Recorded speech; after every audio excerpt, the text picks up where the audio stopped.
창세기 백문백답 성경과 진화론 첫 번째 시간입니다. 여러분의 구독, 좋아요, 알림 설정은 이 사역에 큰 힘이 됩니다. 안녕하세요, 김홍석입니다. 오늘은 교회의 다음 세대가 직면하고 있는 진화론 교육의 영향력과 대안에 대하여 살펴보겠습니다. 성경과 학교교육, 창세기 1장 26절 27절 우리 잘 알고 있지 않습니까? 하나님이 이르시되 우리의 형상대로 이렇게 사람을 만들고 모든 생물들을 다스리게 하자. 그래서 하나님의 형상대로 남자와 여자를 창조하셨다고 말씀하신단 말이죠. 창세기 9장 3절에 모든 산동물은 너희의 먹을 것이 될 것이다, 이렇게 말씀하셨거든요. 이것이 바로 성경이 우리에게 말씀하신 이 사람과 동물들의 어떤 정체성, 질서입니다. 자, 그런데요, 놀랍게도 초등학교 4학년 국어 교과서에 이런 말씀이 나옵니다.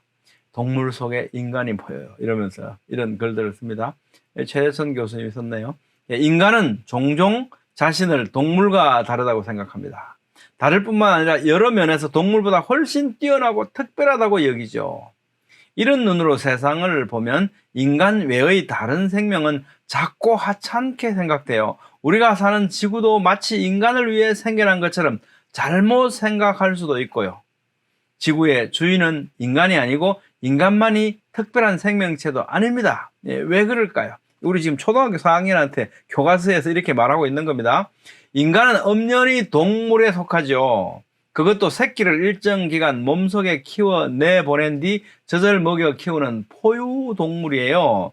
새끼를 갖고 키우는 방식에서 인간은 돼지나 개, 고양이와 다를 바 없어요. 그뿐인가요? 인간의 조상이 지구에 처음으로 나타낸 때가 지금으로부터 20만 년 내지 25만 년 전이에요. 지구 나이가 46억 년, 생명이 처음 생겨난 오늘에 이르기까지 40억 년쯤 되었으니 인간은 지구에서 아주 짧은 시간을 살아온 셈이에요. 그에 비하면 바퀴벌레, 까치, 돼지는 인간보다 훨씬 오랫동안 지구촌 주민으로 살아왔어요.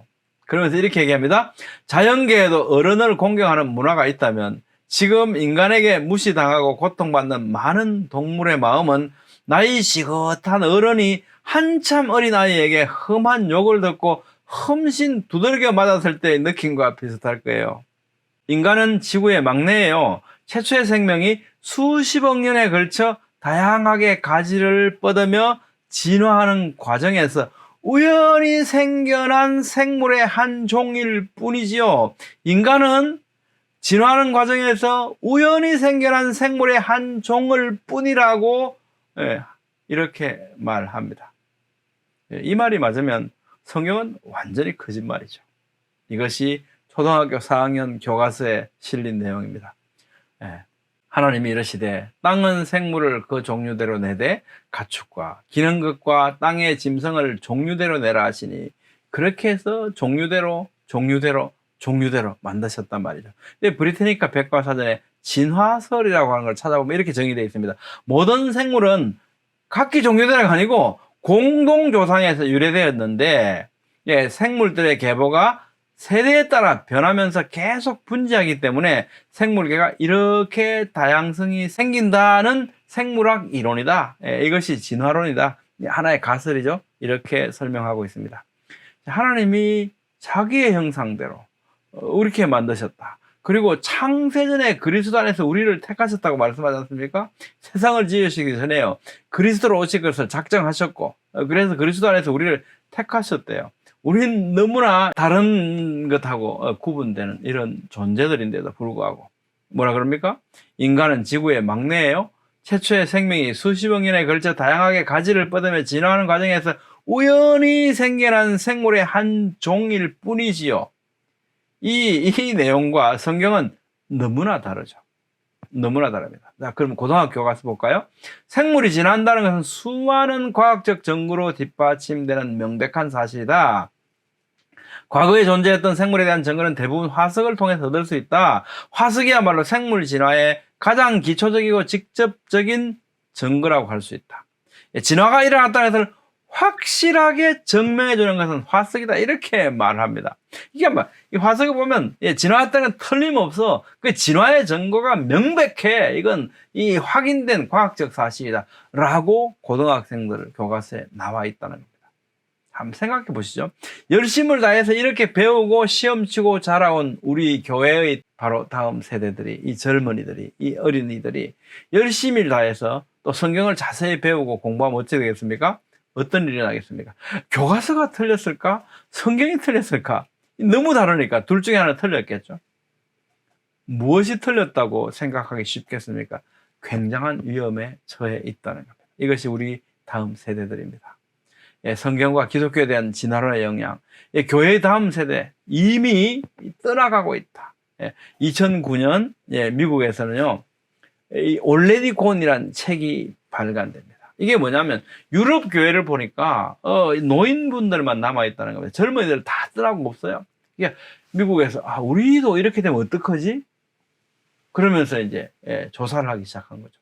그래 보니까 미국 교회도 이미 떠나가고 없더라는 겁니다. 그래서 책 제목이 이미 가버렸다. Already Gone이라는 제목으로 이 책이 발간돼요.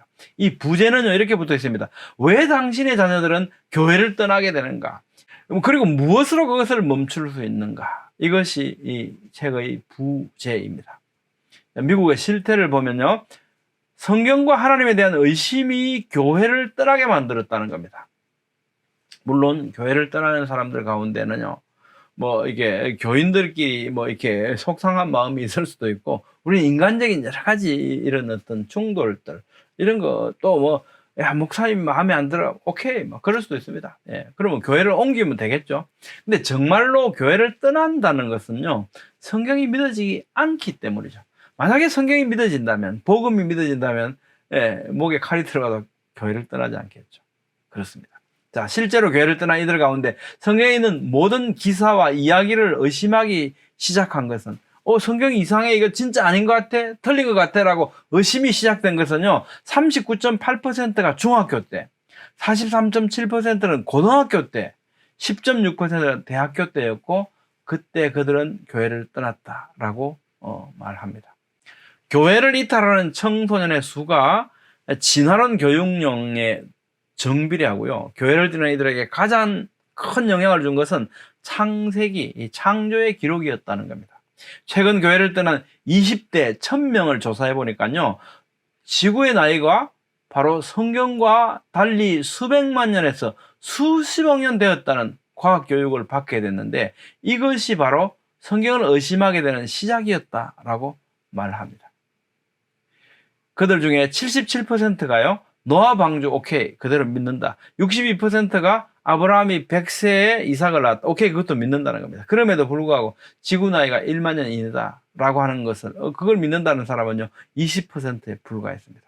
지구 나이가 바로 수십억 년 되었다라고 하는 이런 어떤 교육, 이런 것에 대한 어떤 믿음이 바로 성경을 의심하게 만드는 가장 큰 중요한 원인이었다라는 겁니다. 이런 영향을 이제 잘 인식하고 생명의 말씀사에서 이거 안 되겠다, 우리 교회의 이 지구 연대에 대해서 우리가 성경이 뭘 말씀하시는가, 무엇이 진실인가를 우리가 알릴 필요가 있다라고 책을 내자 해서 저한테 제안이 들어왔고요. 그래서 이제 쓴 책이 성경에서 찾은 지구 나이, 2020년에 생명의 말씀사에서 발간했습니다. 교회를 떠나는 다음 세대 두 번째, 우리나라 대학생들은 그럼 어떤가? 제가 2015년에 KC대학교에, 이제 그리스도 대학교였죠, 그 당시 이름이, 성서의 이해라는 과목을 가르쳤는데, 여기는 신학생도 있고 일반 학부 학생들도 있었습니다. 한 60여 명이 됐는데요, 이 수강생들이. 이 학생들한테 제가 숙제를 냈습니다. 두 가지 문제. 성경이 믿어지지 않는다면 이유가 뭐냐? 뭐 때문에 성경이 믿어지지 않냐라는 것이고요. 두 번째는요, 무슨 근거로 성경을 믿는지 말해봐라 라는 것이었습니다. 그것에 대해서 성경이 믿어지지 않는 이유는요, 크게 세 가지로 분류할 수 있는데, 비과학적, 비현실적이다. 이건 진화론은 굉장히 과학적이고 증명된 사실 같은데, 그것과 성경은 다르다. 그러니까 성경은 틀렸다. 또 창조에 대해서 증거가 없지 않냐라는 것입니다. 과학적 증거가 부재한다는 것이고. 자, 두 번째는 일반 역사와 상이하다. 특히 연대 문제에 있어서 일반 역사와 성경의 연대가 너무나 다르다라는 거죠. 그 다음에 세 번째는 교리적인 거부 반응이었습니다. 어떻게 교회를 다녀야만 표현이 그렇습니다만 결국은 예수님을 믿어야만 구원을 받느냐, 천국에 가냐라는 거죠. 뭐 이렇게 행실이 좋지 않고 나쁜 모습으로 살아온 이 사람이라 하더라도 예수님만 믿으면 구원받는다 그러고, 또 아무리 착하게 살아도 예수님 안 믿으면 뭐 이게 구원받지 못한다라고 하는 이런 교리적인 것은 너무나 불합리하지 않냐, 이게 말이 되냐라고 하는 겁니다. 인본주의, 이성주의적인 자기 판단이죠. 이게 크게 세 가지로 드러났습니다. 그 다음에 이런 고백이 두 개 제가 소개시켜 드리고 싶은데요. 먼저 성경의 몇몇 내용에 대해서 믿어지지 않고 이로 인하여 성경책을 쓴 분들의 말씀마저 믿어지지 않게 된다. 그러므로서 정말로 하나님께서 나의 기도를 들어주시는 걸까라는 생각을 가져오게 한다. 이 하느님 표현 뭐 이런 것들은 다 그 학생에선 그대로 제가 옮긴 겁니다. 또 한 여학생은 이렇게 말합니다. 중학생 때부터 주일학교 교사를 하고 지금까지 교회를 열심히 섬겨오고 있는데 성경을 믿는 근거가 무엇인지에 대해서 생각해 보니까 내가 정말 성경을 믿고 있는 것인지 믿음도 없이 그냥 성실하게 교회를 다니고 있는 게 모르겠다, 이런 이야기를 했습니다. 자, 교회의 다음 세대에게 우리는 어떤 것이 필요한가 생각해 볼 필요가 있습니다. 진화론 교육은 창조를 믿지 못하게 만들고요. 창조를 믿지 못하게 되면 성경도 복음도 믿어지지 않게 되죠. 그래서 교회를 떠나게 되더라는 겁니다. 이것이 현실입니다. 올레디곤에서 부재, 그죠? 왜 당시의 자녀들은 교회를 떠나게 되는가? 성경이 안 믿어지니까. 성경을 믿을 수 없으니까 떠나게 된다는 거죠. 그리고 무엇으로 그것을 멈추게 할 수 있는가? 결국은 성경을 믿지 않게 되는 것은 진화론의 영향이었다는 겁니다. 그래서 진화론의 실상을 우리는 말해줄 필요가 있고 창조의 증거를 제공해줄 필요성이 생겨난 겁니다. 이 시대에는요. 이런 이유와 결과를 파악하고요. 창조에 대한 확신을 주고 모든 성경에 대한 확신을 제공할 필요성이 생겨나서 이 일들을 하자라고 일어난 캠페인, 이것이 바로 창조과학 운동입니다. 진화론 관련해서 지난 강의들 제가 말씀 많이 드렸잖아요. 69강부터 73강까지, 그죠? 창조에 대한 다양한 해석, 진화론과 성경, 유신진화론, 화석 생물들의 증거, 시조새, 배반복설, 말의 화색, 또 이제 핀칫의 인류 다양성, 석기 시대에 대해서 이미 강의 드린 바 있습니다. 이거 다시 한번 잘 살펴보시기 바라고요. 여러분 어떻게 생각하십니까? 오늘은 교회의 다음 세대가 직면하고 있는 진화론 교육의 영향력과 대안에 대해서 살펴봤습니다. 다음 시간에는 교회의 다음 세대에게 무엇을 어떻게 설명할지 구체적인 내용들을 진행하도록 하겠습니다. 감사합니다.